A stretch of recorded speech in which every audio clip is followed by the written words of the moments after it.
చనిపోతే బాగుండు, ఇప్పుడు నేను ఇంటికి వెళ్ళి నా భార్య పిల్లలకు ఎలా ముఖం చూపించాలి, అయ్యో ఒక్క బియ్యం కూడా తేలేదా, కూరగాయలు తేలేదా అని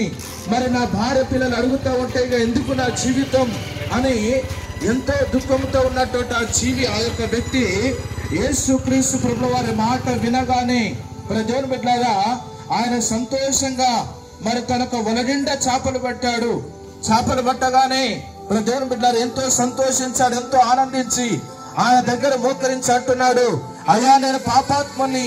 నేను అనేక రకాలైనటువంటి పాపాలు చేశాను, అనేక రకాలైనటువంటి తప్పులు చేశాను, అనేక రకాలైనటువంటి పొరపాట్లు చేశానయ్యా అని అంటే దేవుని బిడ్డలారా ఆ యేసుక్రీస్తు ప్రభువు వారు అన్నాడు, నువ్వేమి భయపడకు, నీ పాపాన్ని తొలగించి నీ మీద ఉన్నటువంటి శాపాన్ని తొలగించి నీ కుటుంబాన్ని నేను బాగు చేస్తానని యేసుక్రీస్తు ప్రభువు వారు ఆ వ్యక్తికి చెప్పగానే ఎంతో సంతోషించారు. దేవుని బిడ్డలారా ఈ రోజు మన కుటుంబాలు మరి ఆహారము లేక, నీళ్లు లేక, బట్టలు లేక, మరి పండుగ వచ్చిన, పబ్బం వచ్చిన, ఏదొచ్చినా సరే అనేక రకాలైనటువంటి కష్టాల చేత, అప్పుల చేత, సమస్యల చేత ఎందుకు సతమతం అవుతున్నామంటే దేవుని బిడ్డలారా మనం చేసిన కష్టారితం అంతా సగం కన్నా ఎక్కువ భయంకరమైనటువంటి వ్యర్థమైన వాటికి ఖర్చు పెడుతున్నాం కాబట్టి మనలో అభివృద్ధి రావట్లేదని ఈ యొక్క రాత్రి కాలం మీ అందరికి మనవి చేస్తూ ఉన్నాను. దేవుని బిడ్డలారా ఈ యొక్క వ్యసనాలన్నీ కూడా ఒకవేళ త్రాగుడే కావచ్చు, ఇంకేదైనా సరే వ్యర్థమైనటువంటి ఖర్చులు పోవాలంటే యేసుక్రీస్తు ప్రభు వారి దగ్గరికి వచ్చి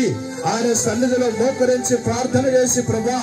నా కుటుంబాన్ని బాగు చేయి, నా భార్యను బాగు చేయి, నా భర్తను బాగు చేయి, నా పిల్లలు బాగు చేయి, నా పిల్లలకు మంచి భవిష్యత్తుని అయ్యా, నేను కూడా నీ మందిరానికి వచ్చి నీ సన్నిధిలో ప్రార్థన చేస్తాను. ఒకవేళ యేసుక్రీస్తు వారి దగ్గరకు వచ్చి గనక మనం అడగలిగితే దేవుని బిడ్డలారా మన కుటుంబాలు బాగుపడతాయని ఈ రాత్రి కాలం మీ అందరికీ మనవి చేస్తా ఉన్నాను. ఈ మాటలు వింటున్నటువంటి మీరందరూ కూడా ప్రభు యొక్క సన్నిధిలోనికి రండి, మీ యొక్క కుటుంబాలు, మీ జీవితాలు బాగుపడతాయని ఈ యొక్క రాత్రి కాలం మీ అందరికి మనవి చేస్తూ ఈ మాటలు ముగిస్తా. దేవుడి మాటలు మన వినికిలో ఫలింప చేయను గాక. ఆమేన్.